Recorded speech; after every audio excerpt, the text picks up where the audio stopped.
We're day to day, building real trust in a brand new way.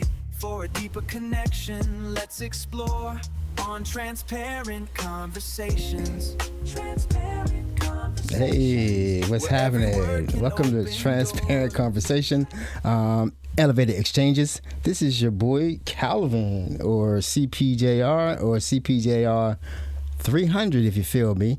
Welcome back to my space on YouTube, my YouTube channel, and my Substack under the name of Transparent Conversations, Elevated Exchanges. I basically have been here for the last, I don't know how many episodes I'm talking about. I think about politics right now. That's all I can't believe where we're going in this country. So I've been talking a lot about politics, and prior to my name, I just changed the name. So I didn't want to keep saying Republicans lie because that's a given. But then based on what I've seen, or what I'm seeing from the Democrats, is they lie too, or we don't understand all the motives. Everything that we're seeing on a regular basis, if you're not watching mainstream media, has been bringing up nothing but more and more questions. This whole thing with the ally we're supposed to have with Israel, and then Israel heavily impacting our elections. We have to look into that, and we have to look into exactly who are the Democrats working for, because we're getting mixed messages as to what's their first priority. So that's where I am right now. And what I'm saying is that there are progressive candidates, Ro Khanna, AOC, Bernie Sanders, Elizabeth Warren. There are candidates who are very progressive, who we definitely should be looking at. We should be looking at progressive candidates. We have to. I'm gonna stop for a second. You know I'm going off, right? I'm gonna stop for a second and say, welcome back if you've been here before, and if this is your first time, thank you for stopping by and checking me out. Hopefully, you'll get something, or you'll hear something that may be different, could spark something in your mind to think differently. That's what this channel is all about: thinking outside the box and being able to have authentic conversations. And tonight, as you can see, the light is green, and if you've been here before, you know what that means. Please take a moment, help me get to 500 subscribers. Please take a moment to like, subscribe, and share this content, and leave a comment. Let me know what you think about it. Let me know how I can improve. If improving is possible, let me know I should quit. I'm not going to quit, though. So I do appreciate that. Also, before we get into the meat and potatoes of this thing, the more and more you do this type of content creation, the more and more you want to, make it something that people want to watch.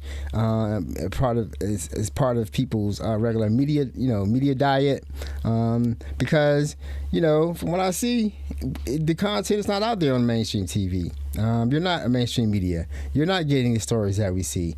For a long time, I've been wondering why there's something been feeling wrong about the Middle East for a very long time, especially with Gaza. And then after the 7th, just everything blew up. And we'll talk about that more. First, I want to go ahead and address that I do have a sponsor. If you're in the market, and if you're a guy, or if you're a lady with a guy, you definitely want to make sure the underwear are okay. When I was first married, when I was young, underwear was not my first priority. I would wear it till it fall off. And I don't know what was wrong with me, because I could afford to get underwear. But now I like to get underwear, boxer briefs. That's my favorite ones. Normally I would go to like Old Navy, order from there. Or True Classic has some good ones. But right now we're talking about Chill Boys, and chillboys.com. They make a underwear that's a little cut above, maybe a little cut above of True Classic. And if you like it, check it out. If you like it, please purchase from them. And if you do, use my code ELEVATE. You will get an extra 15% off. I'll get a little taste to help me grow this channel to where I want it to be. I greatly appreciate that. Here's a word from my sponsor. Throughout his career, NFL Hall of Famer John Randall left a wake of destruction and fear on the field, and anger and fear that would follow him the rest of his I'm chill now, thanks to Chill Boys bamboo boxers and briefs. They wick away sweat, provide support, and are comfy as hell. I have 137 and a half career sacks, but now I just take care of mine. Chill Boys, comfort where it counts. All right, so that's Chill Boys. They do have a website. It's chillboys.com, right here on my screen right now. So if you just go there and look at what you want, they have all kind of, like I say, underwear. They have shirts, t-shirts, underwear in different designs. I definitely like getting mine in different designs, different t-shirts, and it's basically sustainable also because it's made of bamboo. Bamboo is very sustainable. It grows back very quickly. I use bamboo toothbrushes. That's how crazy I am, because the reason I use bamboo toothbrushes is because toothbrushes are made out of plastic normally, right? And we already know that there's plastic in the middle of the ocean, there's plastic everywhere, there's plastic in our bodies, plastic in our balls, right? So there's many microplastics everywhere. So if you use a bamboo toothbrush and just throw it away, it decomposes, it's recyclable. I've been using them. I buy them from Amazon.com. I'm not getting a commission for that. I'm just telling you what I use. I use bamboo, and the prospect of wearing bamboo underwear seems good to me too. Try them. And use my code word ELEVATE, please. All right, back to the meat and potatoes. We got a lot of videos to get through. So I did say that I want to use this opportunity to talk about I live in Maryland, right outside of DC, on the southeast side, in the hood side. So, and if you know anything about PG, so they call this Southeast Maryland. That's how it's not rough. It's a middle class neighborhood, but we're kind of close to the city too. So everything kind of blends in, messes up. There's some crazy stuff happening around here. Anyway, that's where we are. So it's the primaries for Maryland coming up. I've already seen they've been mailing out the ballots. The ballots for the primary, the mail-in ballots, the early voting. I normally vote by mail, but I can't vote in this primary because I'm not a Democrat, right? I'm Republican. Now, I'm not sorry, I'm an independent. I am not a Republican. Republicans are criminals. So the thing is, if I decide I cannot vote, so basically I will not vote for a Republican ever. Maybe then they'll say I'm a Democrat. No, if you start a new party, I'll vote for them. And if we had Larry Hogan, I did vote for Larry Hogan. He was our governor right now is Westmore, and before that was Mary Hogan. I think he did like 2 terms and termed out. It's very weird. Right before he did lose his last election to Westmore, he was tacking right. He was tacking right hard, and all of a sudden he was supporting Trump. He wouldn't have got elected. He wouldn't have got elected if he started with that. So that was a strange thing. I never understood why we had a Republican governor for 2 years. This is a very, very, very blue state, deep blue. We have a lot of liberals. We have a lot of city. So a lot of people coming around from around the country. We have a high college graduated level, and a lot of professionals of different various enterprises. A lot of professionals of different businesses or different professions, doctors, lawyers, tech giants. If you go out to McLean and go on to Great Falls, you see the houses are huge. They're estates, and they're now out in McLean, and then out in Tyson's. I think that's McLean too. Anyway, going to Great Falls, you see all the houses where the people live that like own Oracle. These people. So it's an affluent area, but it is liberal. It is progressive. I want it to be progressive. We can't really do liberals anymore. We got to go to the left. Because for the first election, and we'll get into the videos in 1 second. For the last election, there were a lot of people who were definitely upset about Kamala because of Joe Biden, and they kept giving weapons and money to Israel. Israel just pressed on with their Gaza thing, and then they tried to make it seem like if you're pro-Palestine, you're anti-Semitic, when the Jews aren't Semitic, they're from Eastern Europe. See, this whole thing is just messed up because the original deal, how they got there in Palestine, and they've been telling us a story ever since, and influencing our government ever since. I don't know the collusion, how deep it is, but it is there. It is real. So, we're going to talk about the candidates. So that's what I'm saying. All the candidates are tied up. And the reason that I want to talk about this, our election primary, the Democratic primary, because our elected official in the 4th district received $7 million from AIPAC. Glen Ivey, $7 million from AIPAC, and he's been loyal to them ever since. He's currently stated as having like $400,000. He hasn't been asking for money because he don't need it. $400,000 in his war chest, cash available. I read that. Advocacy, I think it was. That's where AI found the information. So he's well funded. I haven't seen him doing any fundraising. So I don't know where he got the money from.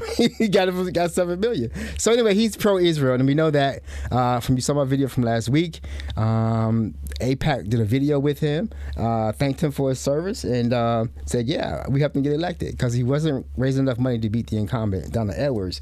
And we come to find out they did the same thing in Missouri to that incumbent. Her name was, I got her name, we'll talk about it later. But yeah, that incumbent, and $13 million to get someone elected to the Congress in Missouri. Somebody who is pro-Israel, be another grassroots candidate, hostile to Israel, they get beat. It happened in Texas on the Republican side. They ran someone against Massey, and I don't know if he's from Texas or not. But anyway, they ran someone against Massey, and Massey was turning against AIPAC, turning against the president, especially on the Epstein stuff.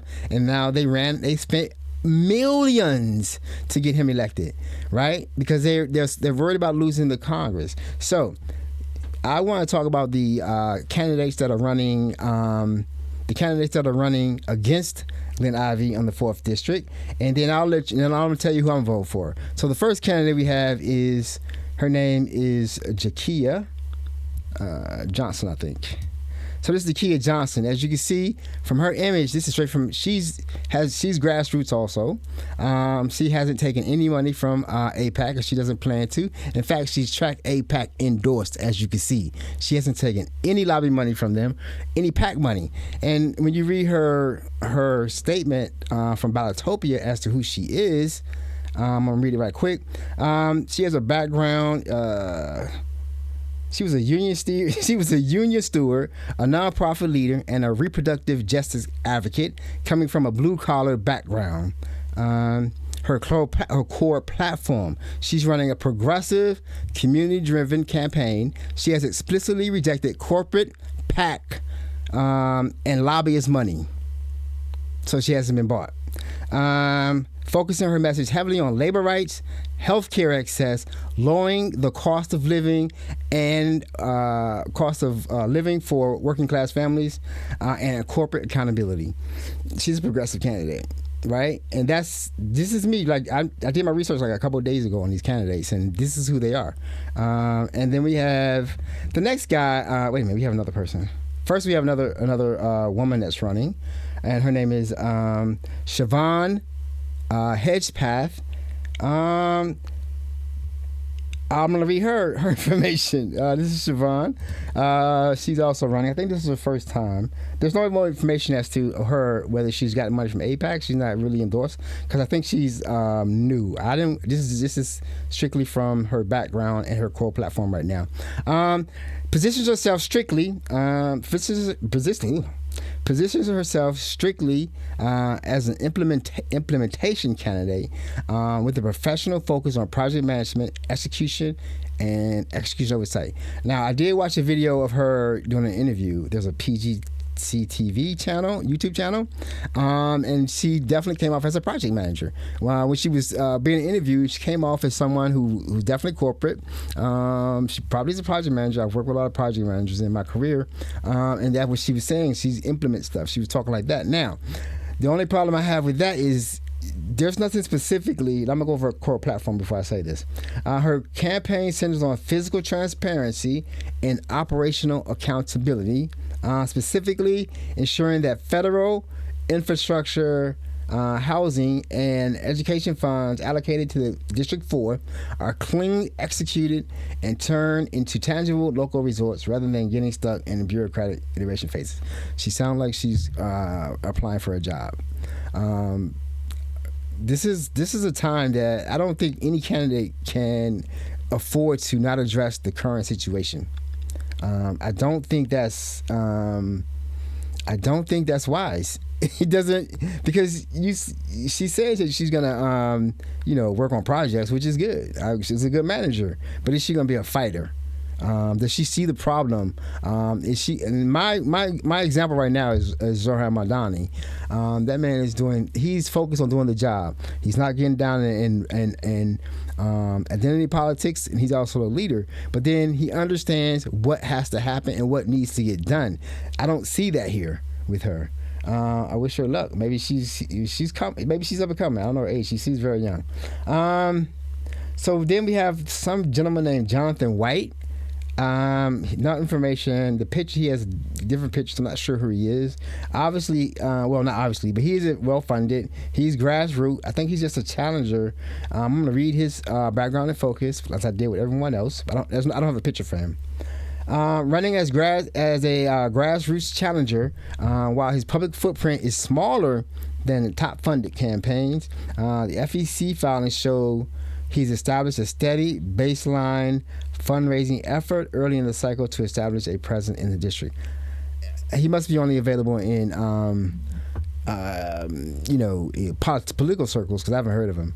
But I don't really pay attention. I told you, I just remembered that Glen Ivey was our representative, and then I just found out he was AIPAC, and I just found out how Donna Edwards lost to him.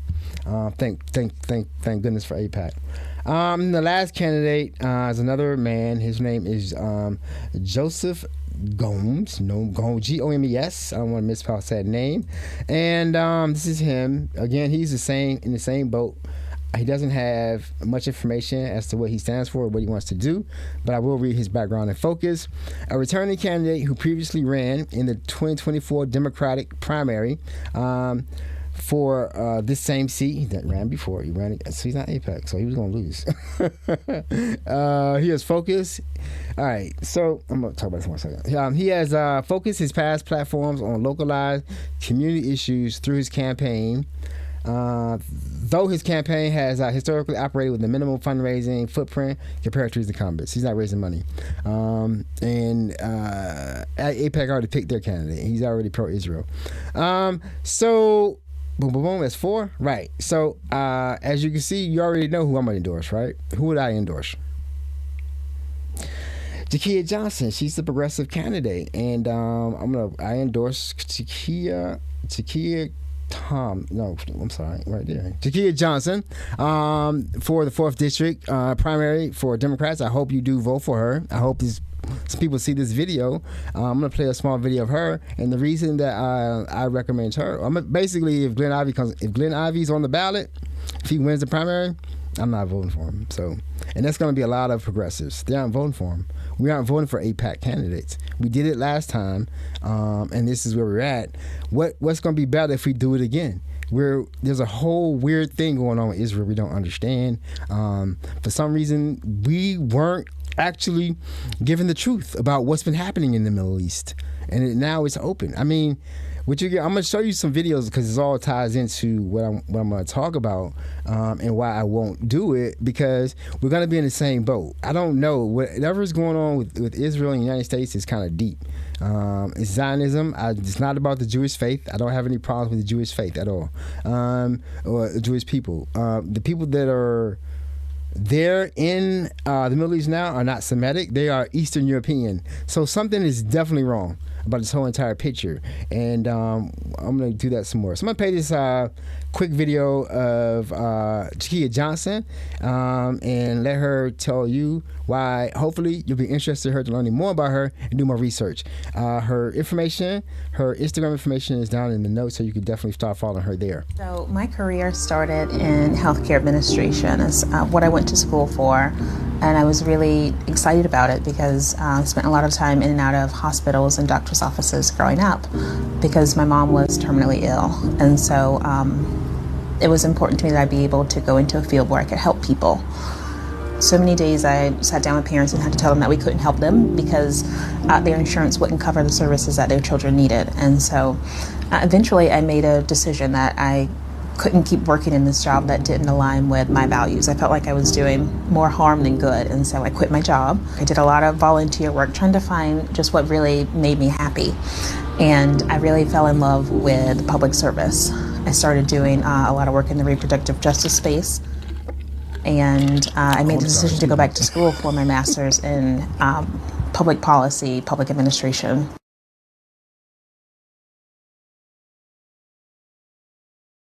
All right, so that's Jakeya Johnson. There's more information about her. Like I said, I have a link to her her Instagram page in the show notes, and then you can find out more information if you just a lot of information comes up for her, more than any other candidate if you just Google her name. So that's who I endorse. I hope she's on the ballot. I hope I get a chance to vote for her. Democrats, I'm speaking to you. Now, I'm going to go into why all this is important, why I keep bringing this up about AIPAC and AIPAC candidates, because we have been sold a narrative on what's happening in the Middle East, right? And a lot of people don't really know the history of it, so I'm not gonna do a background. This isn't a history channel. I'm not a history major. I don't have a master's in history, but I do know a little history, a little something. So anyway, I believe that we don't know the depths or how much of a hold that the Israel has on our government. We don't know. We know that they will run a pro-Israel candidate against whoever is in office. It doesn't matter. Whatever primary, you have to be pro-Israel and you get the money. We saw that Ivey was $7 million. He got $7 million. He was not raising the money. Then he got a bump and support from Israel to be our representative in the 4th District. Now, who does he represent? That's what I keep saying. I keep asking the question. If he took that much money from Israel, who does he represent? All right? And this is what I want to say. This happened in 2024. I'm going to play a video. I'm going to let it play to its entirety because I want you to feel the weight of it and try to understand or try to get a grasp on what other indicted war criminal, he's even indicted. I don't know if he's been indicted or was it a search warrant on the ICC. They're looking for him. They call him a war criminal. They call it a genocide in Gaza. But then he walks into the United States, our house, our Congress, our Capitol. And this is the greeting he gets. Mr. Speaker, the Prime Minister of the State of Israel.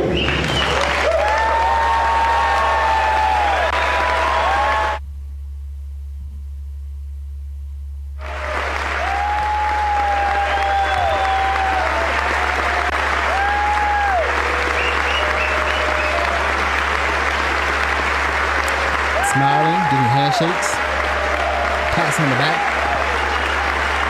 This is after October 7th. October 7th was nothing that they're doing now. They're killing more and more people. They're killing children, everything now.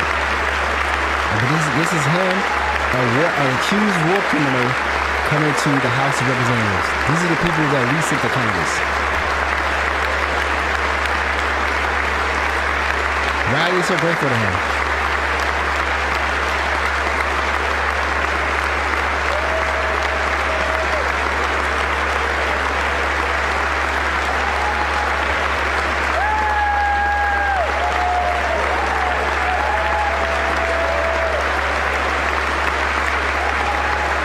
I'm ready to play. This is how long you've been on. This is ridiculous.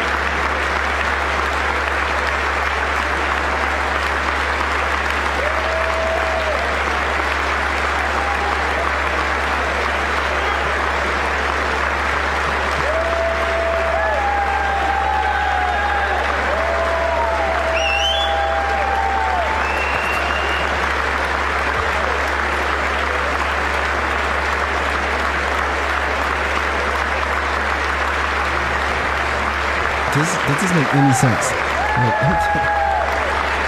Does this make any sense to you? Do you know why they're doing it? Why are they doing this? Excuse me. Why are they doing this all of a sudden? I remember when they did it.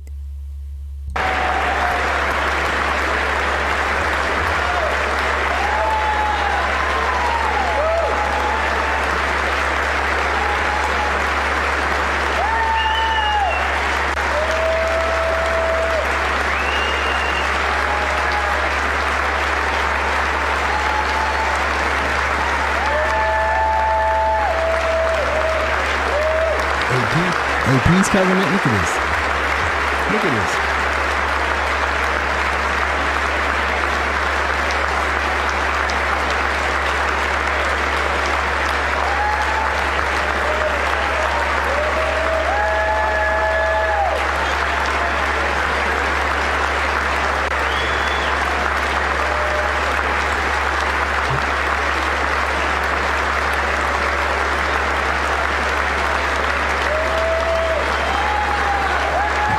Please fast forward if you want to watch it.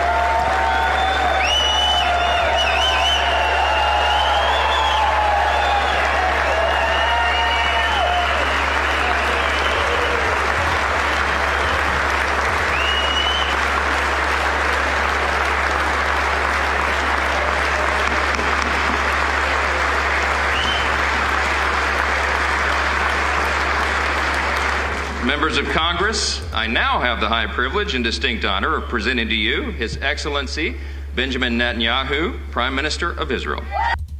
That was gross. That was gross. That was under Biden too. That wasn't under Trump. That was gross. Who's our Congress work for? How much? Why? Why are they clapping like that? What are they giving them? $4 billion a year, all the weapons they can have, support, logistical support, defending them. We have our military right now sitting off the having a blockade the Straits of Hormuz against Iran. They aren't fighting. Why are they still there? What do they mean? That war is lost. He has no idea what to do. They're sitting out there waiting on Netanyahu to say, okay, y'all dismissed. Because we don't have an objective in there. They're talking about the Iran. That's not our objective. It shouldn't be our objective. Iran is not the bad guy in the Middle East. We see this over and over again. So I want to go through. There's a lot of things going on. There's a lot of mystery going on. I don't really do conspiracy theories. I don't. And this is the only thing I'm talking about is what I'm seeing, not what I'm hearing or what's going on, but I'm seeing over and over and over again. And they trying to keep telling us that we're anti-Semitic and we don't care about no Semites. If we're anti-Semitic, we'd be anti-Palestine because they're Semitic. They're Semites. So now I'm gonna just show videos of the stuff we see and why I'm saying we have to back. If we don't, because I don't know if we get another corporate Democrat in anywhere, if they're going to really be progressive and do what needs to be done, or we're going to be right back here again. So what's the difference? What's the difference between having a corporate Democrat and Republican in office? What's the difference? Because basically right now, you know that anybody that gets in office now, we have to worry about, are they going to give all those powers back that have been taken? We got to worry about, are they going to take care of the Supreme Court issues, plug all these holes that were done. The Supreme Court is number one. Is in top 5. It has to be done. Term limit, something, because it's ideological. They're supposed to be like only judging the law. They aren't judging the law. They're doing ideological things, like all of a sudden going back to Jim Crow. That was something they planned, overthrowing Roe v. Wade. That was something that was there. Why are they reversing things that have been there? Because they have an agenda. So let's go ahead and look at these videos right quick. These are going to be basically, I'm going to be talking about lives from the Middle East. What we've been... for some reason, the narrative that we've been fed about Israel is not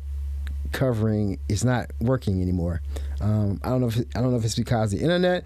I don't know if it's because of what they've been doing is so drastic that they had just said, forget it, we're gonna do something. Or I don't know if we don't know the whole plan. That's the scary part. Because it seems like they're getting ready to lose a lot. Were they overreaching? I don't know. So let's look at this video. So this is about the reach. This is a lot about the reach of the influence, and why we didn't actually know. Because I was wrong about who they are and what they were doing. I had an idea.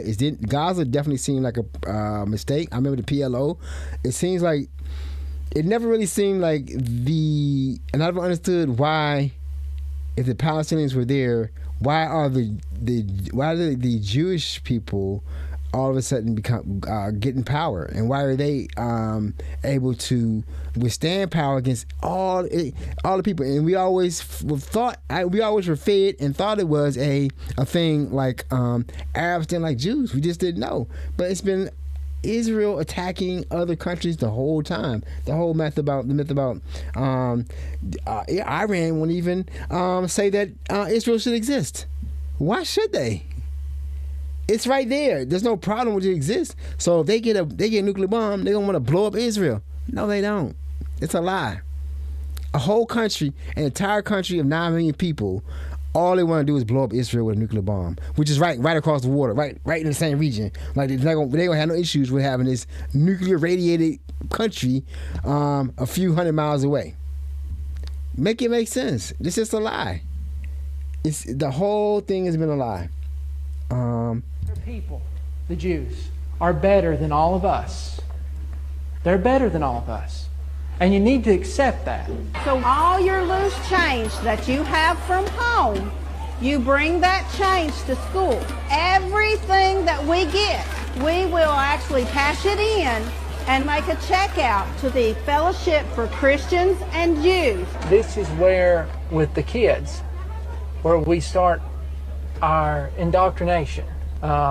That's where it started with me. Use the word indoctrination. When I was a child, oh my God, taught about the support that the church owes to Israel. Every nation that has blessed Israel, God has blessed them. And every nation that has opposed Israel, God has been in opposition to them. And I'm going to stand up for Israel. And see, the reason I played that is because the reach of Israel, we don't know. We don't know. It was in the church. I was brought up under the same teachings. I used to be a Christian, and they definitely do believe that, bless Israel to be blessed and all that kind of stuff. And they definitely believe that in order for the second coming, Jesus Christ returning, that Israel has to be there. Israel is not a place, though. Israel is a people. They talking about something in the Bible thousands of years ago. What are they talking about? That's not legal. That's not a legal document, bro. You gotta have a legal document, don't you? So the churches are definitely been infiltrated. I don't know what they're getting out of it, or they believe they're being blessed. I don't know, but obviously they don't know about the truth of what's going on. All the torture and the killing, and the rape. It keeps coming up. So let's go ahead and go to the next video. These are all going to be. I'm trying to say how important it is that we vote for progressive candidates and not vote for candidates that are basically beholden or controlled by Israel. I think this is the next video. Nope. So also we got this problem going on, the IDF. I keep hearing about the IDF in this country. So now we have summer camps being set up, and they're being ran by former IDF soldiers. That's the Israeli Defense Force. All right, so I want you to watch this video from start to finish, and then try to convince me that this isn't child abuse. The entire camp and everything we did, I just feel so much more connected to Israel. So if your children won't be indoctrinated in Israel, the Zionists, they'll make sure the indoctrination comes to you. So did you know that Israeli soldiers, some fresh out of Gaza, are helping run summer camps for children in the United States? And I don't mean that metaphorically, literally, and since we're so close to summer, what better time to let you know? So these programs, they're backed by billionaire donors like Larry Ellison, the Adelson Foundation, Friends of the IDF. They're bringing IDF soldiers to camps in places like Pennsylvania, New York, Florida, Washington, D.C. Can someone explain why billionaires who are connected to a foreign government are funding programs where Israeli soldiers mentor American kids? your kids. And it goes even deeper than that. Some of these programs intentionally pair children with soldiers who have lost family members during the genocide in Gaza. So they create this emotional bond through grief and trauma, because when you emotionally connect a child to someone, that child becomes far more open to adopting their worldview. So this isn't just some cultural exchange, this is narrative building. They frame these camps as healing spaces for Israelis returning from war, while also providing war education for your children, the children attending these camps. So millions of dollars are being dumped into shaping how American children think about Israel, the IDF, Palestine, basically the conflict itself. And long before those kids are even old enough to critically examine any of it. And here's the part that parents should think about very carefully. Zionists, listen. Most of the curriculum and the ideological content isn't publicly available anywhere. You can't find anything that's being taught at these camps. So many of the parents, they're not even fully understanding what their children are actually being exposed to. So this is how influence works. It's not through force, it's through trust, emotion, identity, and repetition. Education can become indoctrination very quickly when it's tied to nationalism and war. And the fact that this is being done in America for the benefit of a foreign state should concern each and every one of you, regardless of your politics. So that's like, that's what I worry about. Like, we don't know how much influence they have over Congress and our government and our representatives. We know the ones that get money from AIPAC, and we know how much, but we don't know how much the influence is. We know that if they decide to not support Israel, they will run a candidate against you. It just happened in Texas with Tom Massey. I think it was Texas. With Tom Massey ran someone against him, and the guy's supposed to be a brick, basically to just to get him out of there because he came against them, and they spent millions on that race. That's what I'm saying. We don't know. They got the churches. They got schools out of your soldiers. We know the Mossad. We know they're famous. We got movies right on TV that we know that they've gone through extreme measures to assassinate who they want to assassinate. And I'm not talking anything about this. I'm just saying this is history. This is history. But we keep seeing a weird amount of influence over our elected officials. And I'm going to show some more of that. So I'm going to go ahead and move on to the next one. Now, this one's rough. So, and this is why I say the influence is we don't really know, because this flotilla, a flotilla was floating in international waters, and Israel captured the flotilla, took everyone off, beat, they took them off, took them under handcuffs, put them in stress positions in water, beat them, and there's been accusations of rape from the people that were there. And for some reason, that damn word keeps showing up, rape, in IDF. It doesn't make, I don't know anything about it. It just keeps showing up. Now, is it a concentrated effort or is this just happening? But there's smoke, there's fire, as far as I'm concerned. So here's some of the people. We already had a video of the guy who's in their parliament there, and they do not respect anyone. Can you show us the back? Just the back. These are the people from the flotilla.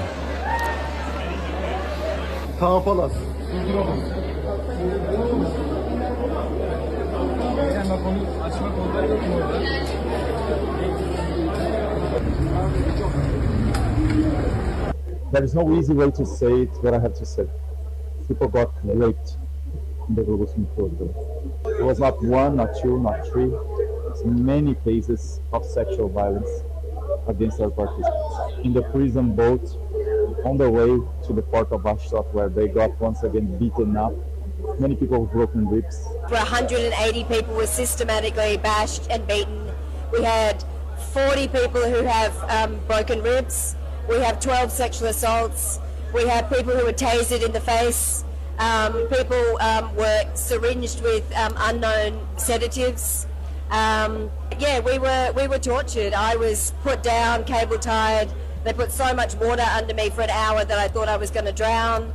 I was sexually assaulted in this kind of torture chamber, and 5 men were bashing me and smashing my face, and then it just continued for the whole time.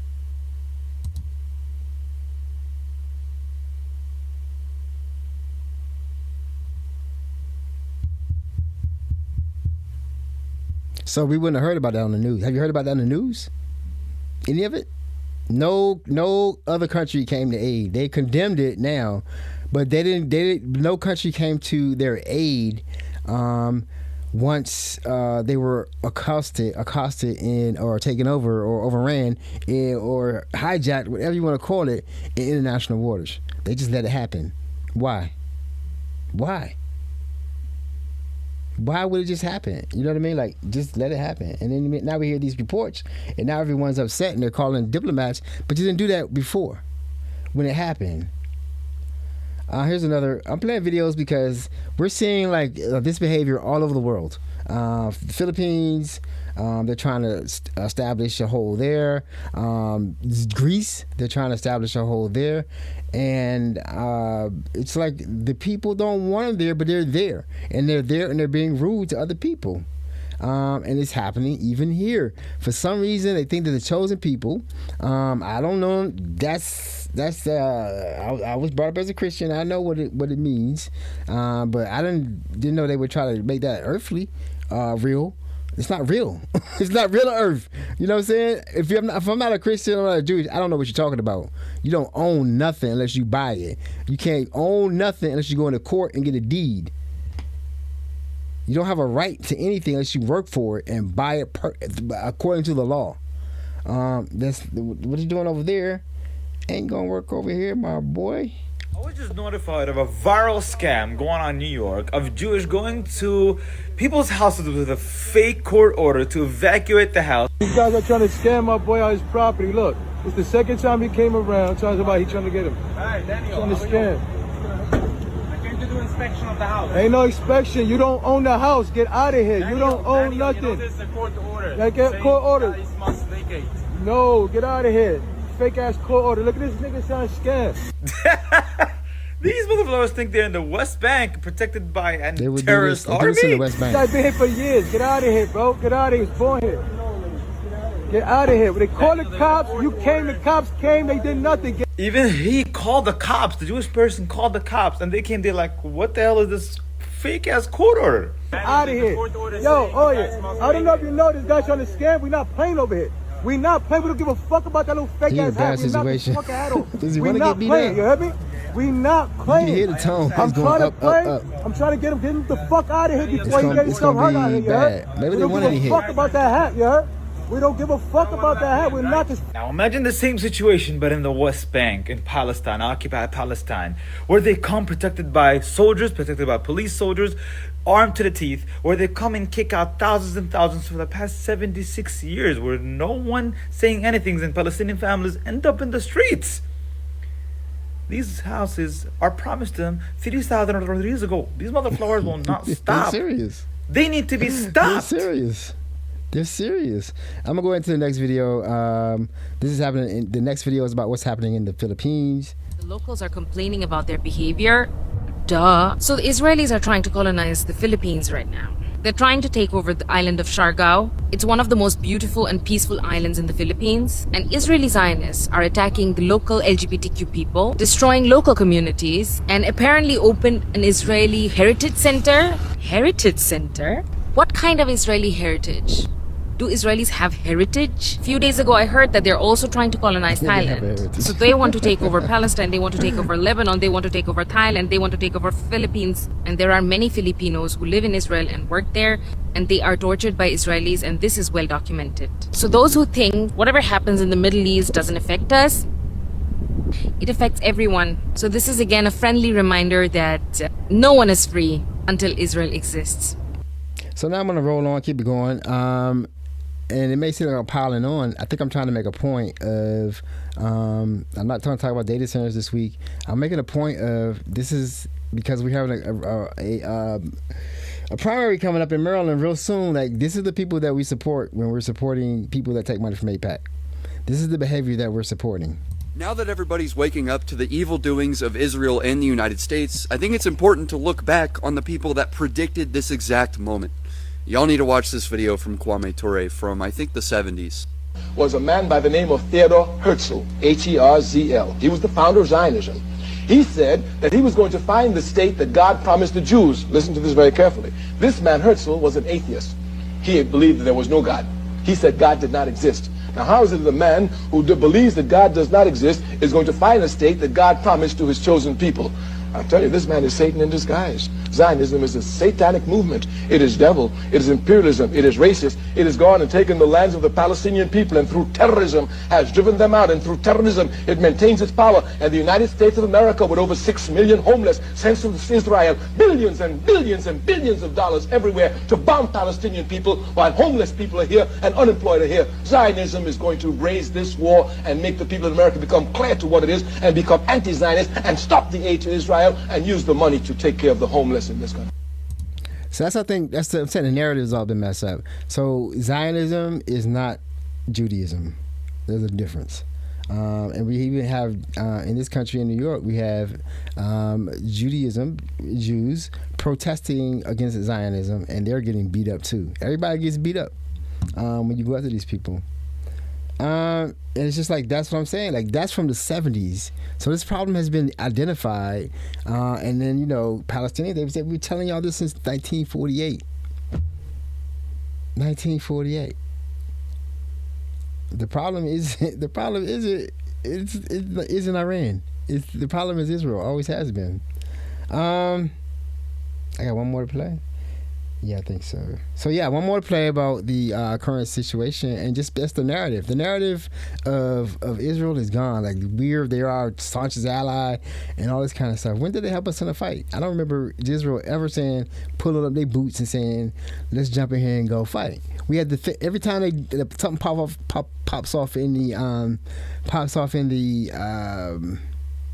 Middle East, we have to defend Israel. And right now, we're defending Israel. We're running cover for Israel as they steal land from Syria, Jordan, and Lebanon. Man, Scott Horton is just way too good, man. Just take a listen. May have been driven closer to Israel in a way, but I want to talk about American public opinion that you cited there. We are propagandized so heavily in the United States of America that the only reason anyone would ever criticize Israel is just because they hate Jews and want to kill them all or something. And for people to have gone from believing that to where they are now is due solely to two things. Yeah. Israel's slaughter in the Gaza Strip, unremitting cruelty, which we all can see them deliberately killing children, etc., and then dragging us into another no-win war in the Middle East, just like with W. Bush. Netanyahu and his men promised it'll be easy. We'll just tell them that they're making nuclear weapons. We'll go in there, we'll get a regime change, and everything will be fine. And, last time in Iraq War II, they put Iran's best friends in power from Dawa and the Supreme Islamic Council. They still rule Iraq to this day. They tried to support the bin Ladenites against Assad in Syria, which ended up driving Assad closer to Iran for 15 years, although they did finally get their victory when al-Qaeda seized Damascus at the end of 2024. See, what you don't understand is, though, like, Iran's been under siege since the 40s, 50s. They're the biggest baddest on the block. That's why they don't want them to unite, have peace, come together. The Shah was installed to repress them. And he was secular. And we repressed them to keep them under control. Right? And then when they got to the point where they couldn't take it anymore, that's when they took the hostages and they overthrew the Shah because he was repressive. He was, and so now they try to say that Iran is the big baddie on the block, been supporting terrorism, and this is all the people on the right and the left. They keep saying that Iran has been supporting the narrative. The narrative, make it up with the narrative, is that Iran is the biggest. They've been supporting worldwide terrorism for years. Why would Iran support terrorism for years? Because they've been in sanctions for years.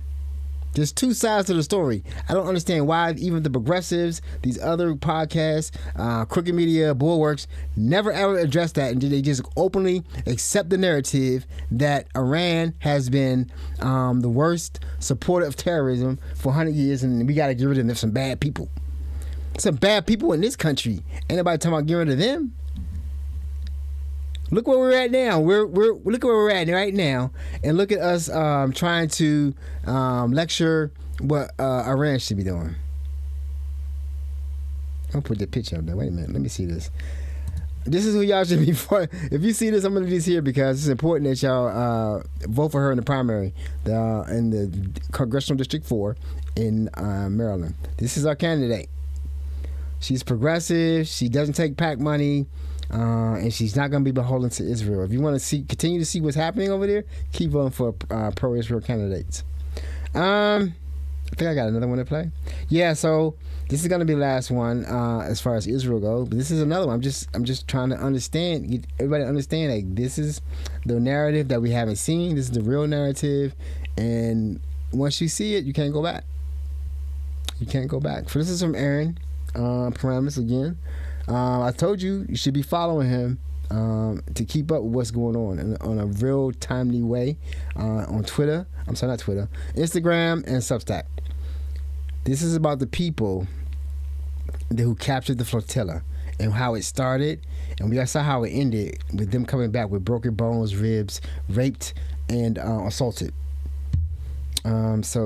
We have serious news right now. What you're watching is a video posted by Israel's far-right National Security Minister Ben-Gvir right there, showing Israeli security forces abusing flotilla activists. These international activists were detained on a flotilla sailing to Gaza. And this video posted by Ben-Gvir, who's right there, has sparked international condemnation, even condemnation from his own Prime Minister, Netanyahu, who criticized Ben-Gvir's actions. Mike Huckabee, the U.S. ambassador under Trump, who is a staunch Israel ally, called this video, quote, despicable. There has been rapid and furious condemnation from countries across the world, from Canada to Netherlands to Spain, Ireland, and Germany, many of whom have summoned their diplomats, according to The Guardian. The video is despicable and horrific, and there is large-scale international outrage over the actions of this far-right minister in Israel. His name is Ben-Gvir. He's also the same one that wore the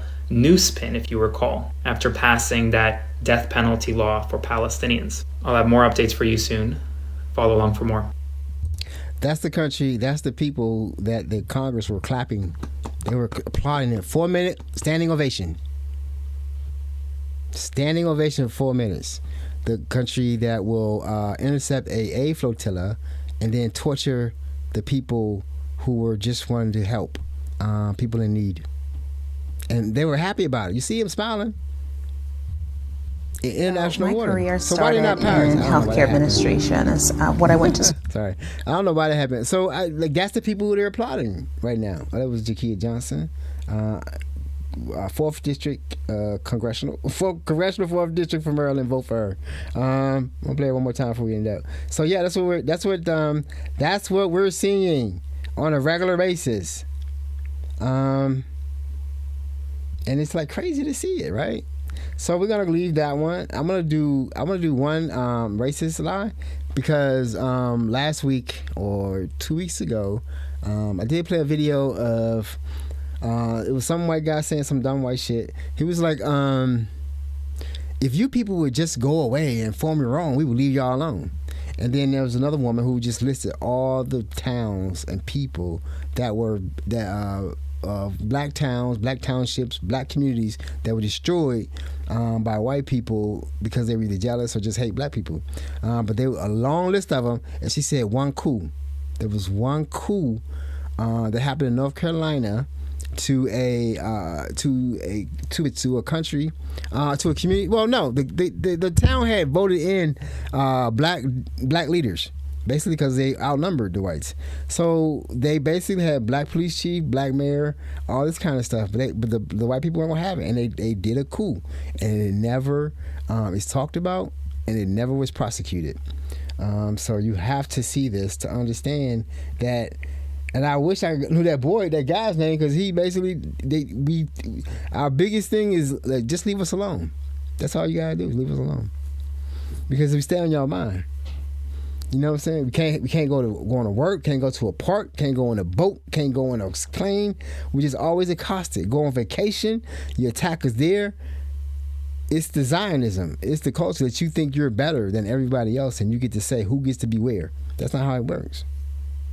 So no, we can't just go for on our own, because we've tried it in the past.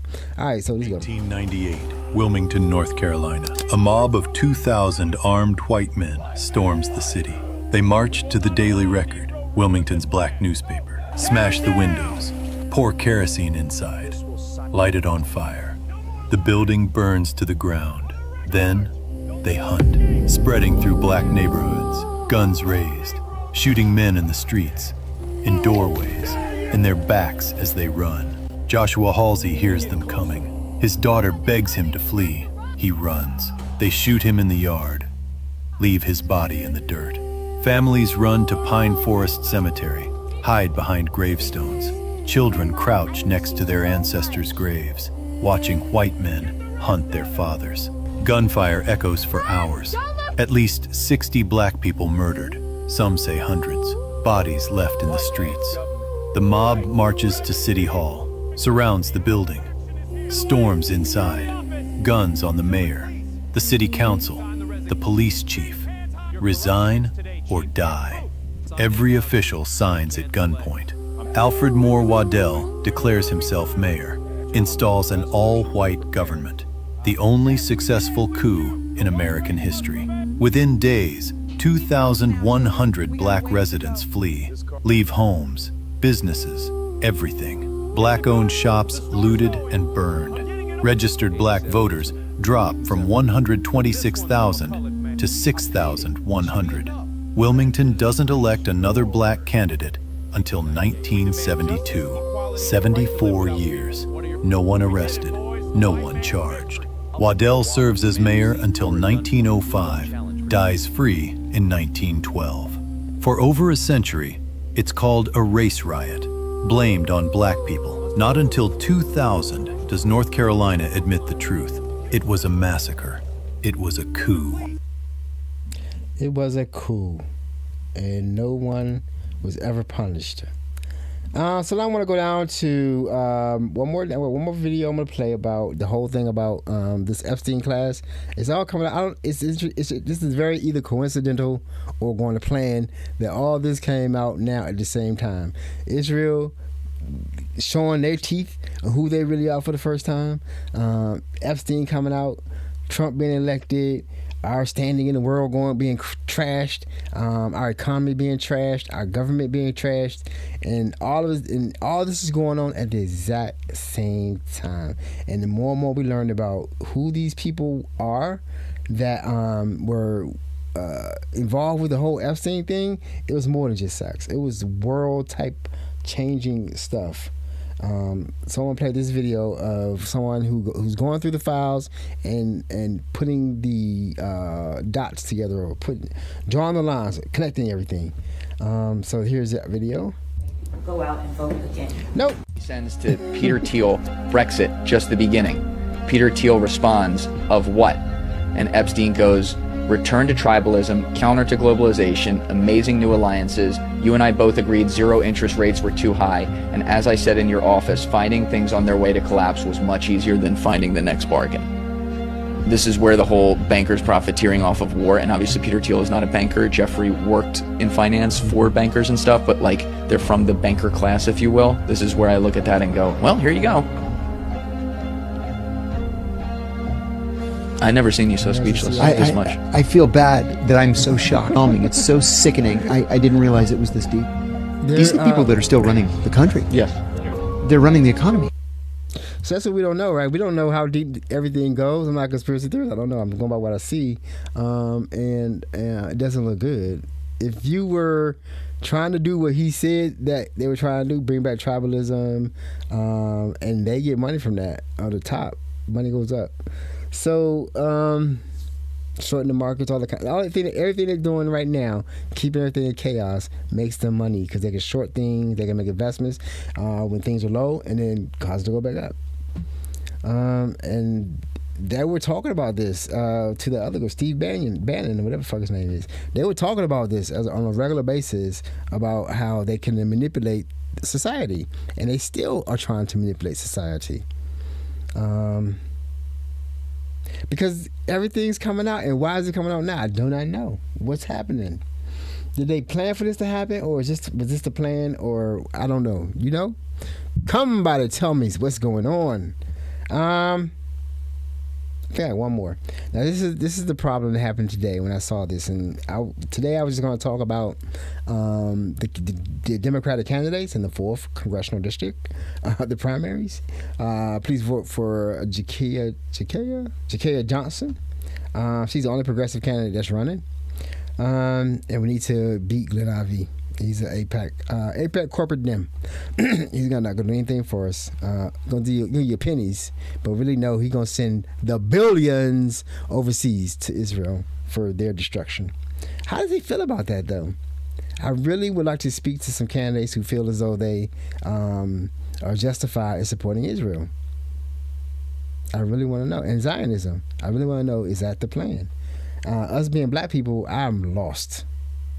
That money look good though. I know what you're talking about. That money look good. So yeah, this kind of breaks my heart though, because I thought she was progressive, but nah. Go out and vote again. Do not get comfortable at all. We are living in unprecedented times, and I can tell you that there is no one better for this moment for Missouri 1 to keep his eye on the prize, which is you, the people, than Wesley Bell. We the people, such as Wesley Bell. So let me tell you this. Wesley Bell unseated the incumbent, who was a grassroots incumbent, not taking PAC money, Cori Bush, and he lost. They spent $13 million on supporting this man to defeat Cori Bush. And get that seat, make it pro-Israel, and then to see she's receiving backlash from this, and I can't support her anymore. To see her, and I always thought it was weird that she ran for Senate after her seat was going to get thrown out with textual redistricting, but running that Senate, I thought it was weird. I thought it was a weird move. Didn't make much sense, but obviously somebody told her to move. She's not as free as she pretends to be. I don't know. I'm gonna do some more research on that, but that is very, very telling that she is backing an AIPAC candidate, one of the heavy AIPAC candidates. Because our guy got $7 million. He got $13 million. So that was a rough race. To unseat her. She's running against him again, and hopefully the truth will come out that we need to vote these AIPAC candidates out and to get our government back. Yeah, that's real. So that's it for we'll do some hope. Gotta do some hope every time, can't leave it there. Gotta get ourselves back centered. It's important. And I had to do all this research, so I definitely need to get centered. So I always look for something I want to share with you guys, something that give us some hope, something that we used to be able to do without a problem, that we didn't have to worry about. Was the world going to end tomorrow? Was there going to be a nuclear war? But that's not our reality right now, but we still could think about where we want to go. I want to play some spoken word. I got some go-go, of course, queued up, ready to go at the end. How did you like my opening song? I asked Gemini 3.5, the new Gemini that came out, the new model, to write me a theme song, and that's what they came out with. Now, I'm going to keep doing it because that's not the one I want. It's not jazzy enough. So I'm going to see if I could get it to come up with a more jazzier type theme song. Maybe a jazzy, maybe more like a hip-hop thing or something just a little bit more in my genre. That was some really laid-back stuff. I don't really like it. But I may go back to my go-go. I don't know. We'll see. But so some spoken word. Just a little bit, something quick. All things Courage. So are you good for real, my nigga? Let me ask your ass again. I'm not them bitches in your rotation. I'm your motherfucking friend. That means I see you better than you see yourself, and right now I see that you down. So I'll publicly praise your name, black man, while I privately fix that crown. Let's have this talk behind closed doors. I'm not trying to scold you like your mama. I'm trying to force you to sit and face all of that unhealed childhood trauma. Because you know something is wrong, you got some stuff to figure out. And most of the things that's resurfacing are the parts you don't want to tell no one about. Yeah, I know that life is hard, and it's been especially hard as of late. But that's when you reach out to your tribe of people who can relate. I know what they say in the streets, you ain't got to explain what's supposed to be understood, but I'm not one of them people that's going to let that slide. I'm going to keep asking if you good. So, are you good? Y'all good for real though? I mean, she's in there. But you see that video, just see her, you see her in her whole like nurturing mood. It's always, even when she's chastising a black men, she's nurturing also. It's always uplifting to see a poem by her. I hope that uplifts your spirits. Like I said, I don't know if the Democrats are up to the challenge. They seem to be lost. I didn't talk about the autopsy. The autopsy didn't say anything about Palestine, didn't say anything about Gaza, didn't say anything. And we know now that was the reason why they lost, because they didn't address the issue of the genocide, and they didn't condemn Israel at all. So I don't know. There's a lot of people who out here. And last time, I was one of the main people that was saying, like, y'all keep saying this about, the thing y'all gonna vote for Kamala because of the Palestine thing and all that kind of stuff. And I apologize for that. You were right. So I'm never gonna make that mistake again. I'm not doing it. I'm staying independent because I cannot trust the Democrats because they lie, and the Republicans, they lie. There's people you want to look at like Ro Khanna. I used to think Jasmine Crockett was somebody you need to look at. No, AOC, Ro Khanna speaking out against AIPAC. So those are the ones you want to look at. Those are the ones who, if they can get in power, will actually effect change. They know the mission and they're on point. These other ones, Chuck Schumer, Hakeem Jeffries, all that mess, Cory Booker, they gone, they lost. They don't, they're performative, right? They're performative, and they're not going to really go hard against anybody that's been giving them money. And they know that they know they don't. They're going to find a candidate, they're going to run a candidate against you, and they're going to lose. That's why we need help. We need help. All right, y'all. I'm out. I'm not going to say when I'll be back. I'll be back.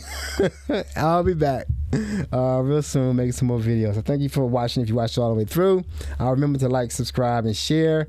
Leave a comment. Please subscribe. Help me get to 500 subscribers on YouTube. I appreciate you. Life is good. I'm gonna talk about some more about myself coming up. But right now, I need to concentrate on these politics. What y'all want to hear? Y'all want to hear some go-go? All right, we play some go-go.